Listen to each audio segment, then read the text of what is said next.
Mr. President, we have a national emergency. A nuclear weapon atop a ballistic missile has been launched from a freighter off the coast of the United States. The weapon is not designed to kill Americans, at least not directly and right away. Instead, it is meant to unleash E.M.P, an electromagnetic pulse that destroys electronic devices and power grids. The single explosion unleashes electronic waves 1,000,000 times more powerful than any radio signal on Earth. In the United States, nearly all computers fail. Telecommunications end. Transportation comes to a halt. The stock market's crippled. Bank accounts disappear. Federal officials warn E.M.P could paralyze America, instantly returning our country to a pre-industrial age. And they say we are utterly unprepared for it. If you think about the effect of an electromagnetic pulse, it would be a devastating impact.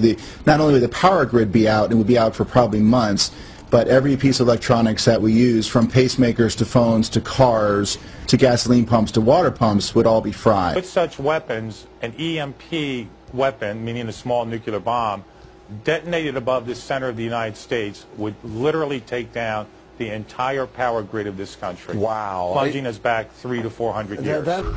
An E.M.P produces damaging current and voltage surges, burning out the semiconductor chip of any electronic device within line of sight. The result of that is a complete shutdown of the electronic system. Were the blast to occur high enough, the entire continental United States would be left with no electric power or the things that depend on electric power.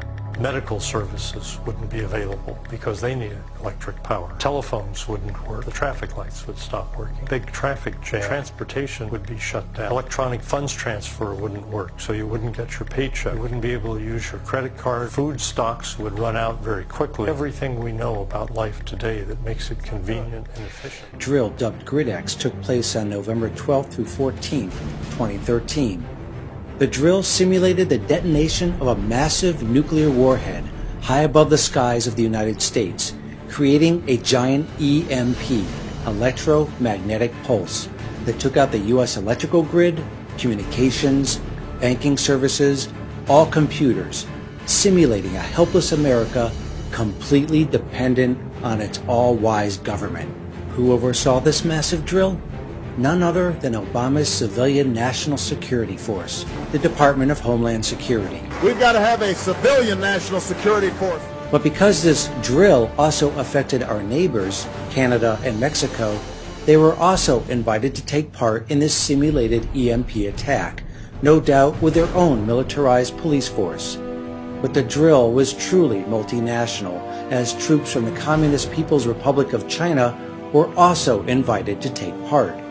The Department of Homeland Security evidently forgot to mention this fact in their press release, but China's state-run media, Xinhua, bragged about it on their English-language website on November 6, 2013, and video of actual Chinese troops on American soil has been leaked.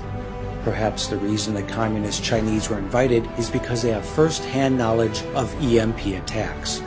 According to declassified but heavily redacted intelligence documents released in 2011, the Chinese were reportedly working on a, quote, super electromagnet pulse bomb.